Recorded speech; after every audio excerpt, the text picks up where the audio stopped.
Hello and welcome back to another 8 Minute Hustle. The last one I done actually wasn't 8 minutes, so I'll try my best to be as close as possible to that. Now, on this one in particular, I've got asked to do sort of a topic on self-worth, self-doubt. And I actually find this a really interesting one because I touched on this in a couple of podcasts ago, but I think people just wanted more in-depth stuff.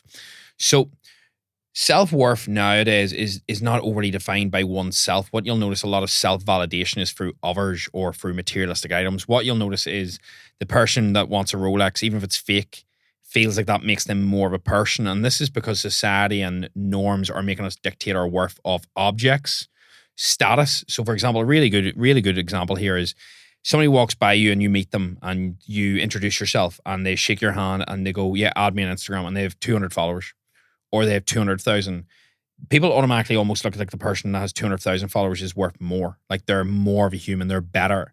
And it's because society puts these sort of people on pedestals for no other reason than for like a carrot, like a rabbit chasing a stick really, or a rabbit chasing a carrot's the better term. And it's one of these things that we can easily get warped into because we want to become famous. We want people to know us. We want more money. We want the nice car, the nice house. And what we need to do is we need to ask ourselves, are we actually doing this for ourselves or are we doing it for others? And is it ego driving this, or is it actually self-worth, or is it our own actual thought processing? Because everybody wants a nice house, don't get me wrong. But do you want a nice house so that your spouse thinks more of you, that you feel like you're successful all of a sudden because you have more square meters to your fucking house? Or is it actually for you deep down? And although people will sometimes say, well, I want that car because I've worked hard for it. Really deep down, do you though? Or would you rather work a little bit less hard and have a better quality of life, but you're doing this because it's society norms for you and it's what you think is the next evolutionary step to make you happy? And as I've said in a podcast before I listened to by Jimmy Carr, I think it's really good, is sometimes we work hard and we end up owning these things, but then the things end up owning us. Really good example is you end up with quite a large house and a really fancy car to drive that fancy car to work to pay for your dear car and your house.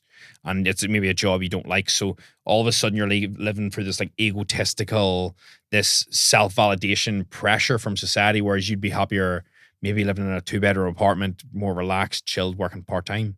Now that's obviously not the life for everyone. Everyone wants to chase goals, push forward and move on. But I think that idea that your self-validation has to come from self, and really, really focus on that. Your self-worth is self. It's not based on what others think of you. It's not based on your materialistic items. It's not based on what society dictates as your status.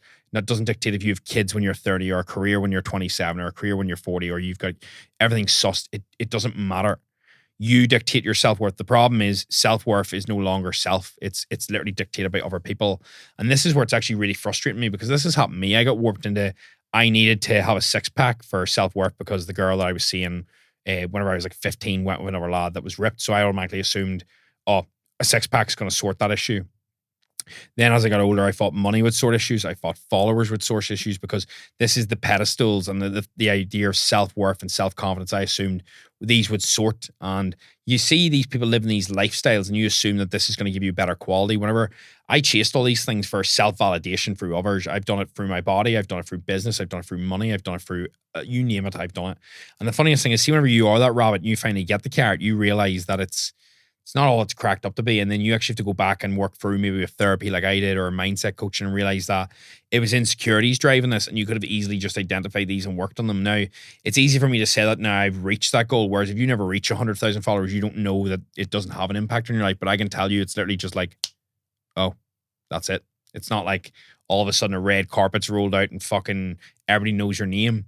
Now, don't get me wrong, it doesn't make life worse by any means. It makes life better. But at the same time, does it cure your problems? No, and often ever will. All your internal problems can only be cured by internal dilemmas. So really good example is, if you struggle with confidence, getting 100,000 Instagram followers or abs isn't going to solve it.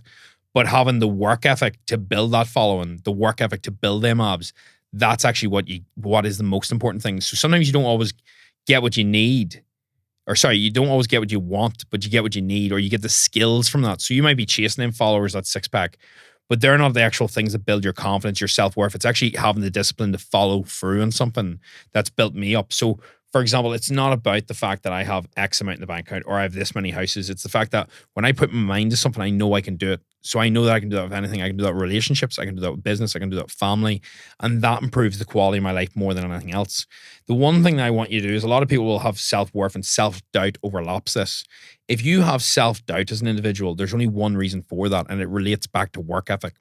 A really good quote I heard by Chris Wills and Alex Hormozy is self-doubt is only whenever you're not working hard enough. You need to outwork your self-doubt. See if somebody turns around to me and they says, you don't deserve that property business or you don't deserve them 100,000 Instagram followers. I just think to myself, you haven't outworked me. I will outwork any doubt and see if something creeps into my mind that I'm not worthy enough or I'm not good enough. Or, for example, I'm maybe going to compete now at the end of April and I think, fuck, is my posing going to be good enough? I don't have time to worry about my posing because I'm too busy practicing it. And when you are outworking your self-doubt, it goes away. You need to work that hard that you become undeniable to yourself. Like if you are struggling and you tell yourself you're a procrastinator, you're not a procrastinator. You have a habit of procrastinating. You just have a habit of self-doubt. And the way that you get rid of that is through consistent working hard on beating it. So if you think, well, I don't have the confidence to talk to women, you work on communication, you read books, you start talking to women, you start sharpening your tools until you become okay, then average, then good, then great. And then that builds up the winner's mentality and that builds your self-worth, your self-confidence, and it outworks your self-doubt. That will happen in every single thing. It's the same as whenever I first started talking to the camera, I hated it. But the more you do it, the more skill acquisition you build, the better you become. And this goes for every area of your life. Having that first hard conversation with your other half is shit and it's not good. But if you do it every single Sunday, you become much better at it. And then slowly that's a skill and you outwork the self-doubt in your relationship. You outwork the self-doubt with your confidence, with your body, with the story you're telling yourself. You start telling yourself a different story. For example, I remember the first time I started fitness, I wasn't sure if I could do it. I just worked really hard until it happened. See now, whenever I start a property business or I start a clothing range or anything, I literally am that convinced that I work hard enough that it'll go well. And then you build this routine, these behaviors, these habits, these rituals, these thought processes that back you. And whenever you work that hard, things always work out because if things aren't okay, it's not the end.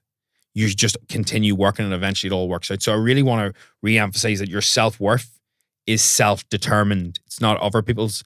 Same with self-validation. It's self. It's not validated through others or things. Focus on that. Remember that.